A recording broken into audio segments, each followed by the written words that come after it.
আসসালামু আলাইকুম, welcome to my channel. আশা করি যে যেখানে আছেন সবাই বেশ ভালো আছেন। যদিও এখন গরমের তীব্রতাটা বেশ, আজকে এই গরমে আপনাদের হৃদয় এবং মন প্রশান্ত করা একটা জুসের রেসিপি শেয়ার করব। বন্ধুরা, অনেকেই কিন্তু বাঙ্গি খেতে পছন্দ করে না। ইয়াং টিনেজার যারা আছে তারা পছন্দ করে না, মা চাচিরা হয়তো বাঙ্গি খায়। আজকে আমি আপনাদের এই গরমে বাঙ্গির শরবতের রেসিপিটা আপনাদের সাথে দেখাবো।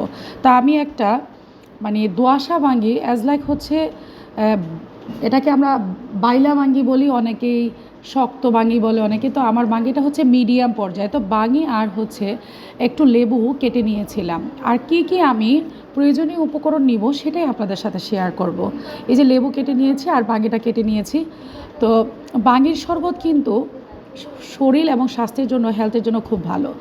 আর বাঙ্গির শরবত খাবেন কেউ যদি ডায়াবেটিকের রোগী হন, এক্ষেত্রে আপনি একটু হচ্ছে বিট লবণ ব্যবহার করতে পারেন। আর যারা সুগার দিয়ে খাবেন, স্বাদ মতো বা প্রয়োজন মতো যার যতটুকু সুগারের প্রয়োজন সে ততটুকু অ্যাড করে নেবেন।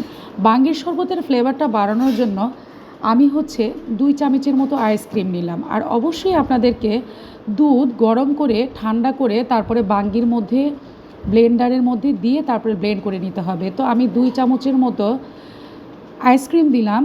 কারো যদি আইসক্রিম বাসায় না থাকে তাহলে আপনারা আইসক্রিমটা স্কিপ করতে পারবেন। শুধু দুধ, বাঙ্গি, চিনি আর একটু লেবুর রস দিয়ে আপনারা ব্লেন্ড করে এটা যদি ফ্রিজ থেকে নামিয়ে খেয়ে নিতে পারেন তাহলে তো আরও সেই লাগবে।